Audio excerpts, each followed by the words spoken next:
"We never needed NATO. We never will."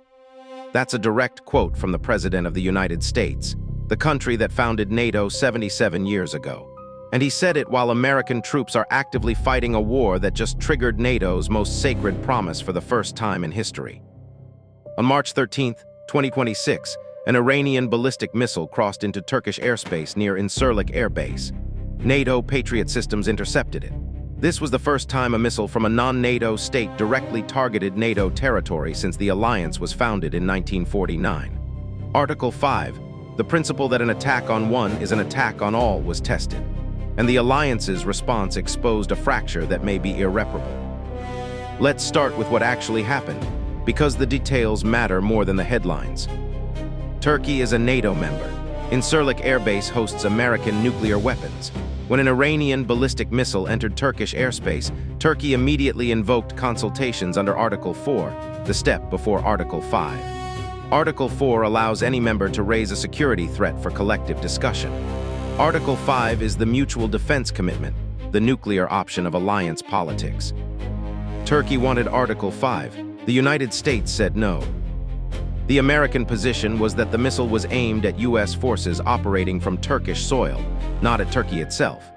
Therefore, Turkey wasn't attacked, American assets were.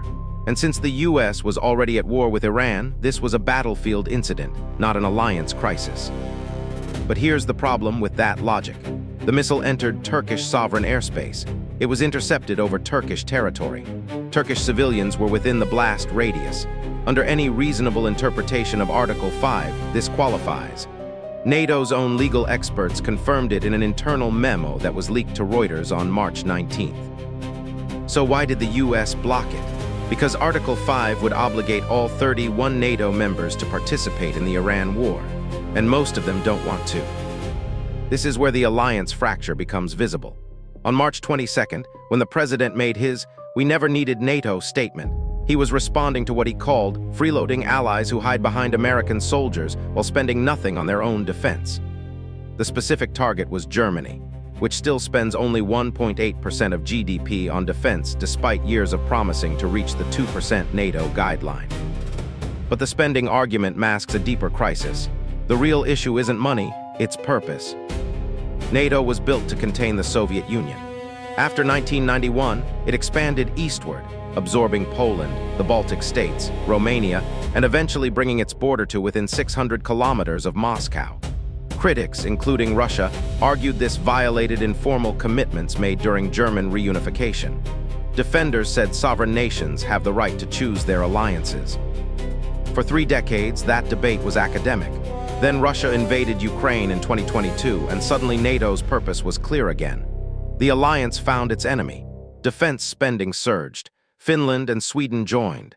NATO was more united than at any point since the Cold War. That unity lasted exactly 4 years. The Iran war shattered it. Here's why. NATO was designed to defend Europe from Russian aggression. It was not designed to support American military operations in the Persian Gulf. When the U.S. asked NATO allies to contribute forces, logistics, or even diplomatic support for the Iran campaign, the response was almost universally negative. France said no. Germany said no. Spain, Italy, Belgium, the Netherlands all said no. Only the United Kingdom, Poland, and the Baltic states offered meaningful support. The UK contributed naval assets. Poland offered logistical access. Estonia, Latvia, and Lithuania, countries that depend on NATO for their survival against Russia, supported the U.S. as a matter of alliance loyalty. But 28 out of 31 members effectively sat out the biggest military operation since Iraq, and the president noticed. Now let's talk about what happens if the U.S. actually follows through on the NATO threat, because there are 3 scenarios being discussed at the highest levels of European defense policy. Scenario 1, rhetorical withdrawal. The U.S. stays in NATO but reduces its European troop presence, pulls out of joint exercises, and treats the alliance as a secondary commitment.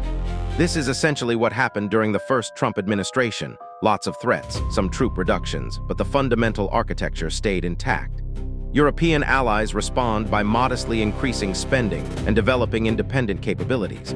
NATO survives but weakens. Probability, 45%. Scenario 2, conditional membership. The US demands a fundamental restructuring of NATO, a minimum 3% GDP defense spending requirement, automatic participation in US-led operations, and American veto power over alliance decisions. This would transform NATO from a defensive alliance into an American-led military coalition. Most European members would reject these terms, leading to a two-tier alliance where only the UK, Poland, and the Baltics remain full partners. The rest form a separate European defense structure. Probability, 35%. Scenario 3, formal withdrawal. The US leaves NATO entirely. Congress passed the NATO Support Act in 2023, which requires Senate approval for withdrawal, but legal scholars are divided on whether the president can effectively neutralize the alliance without formally leaving it.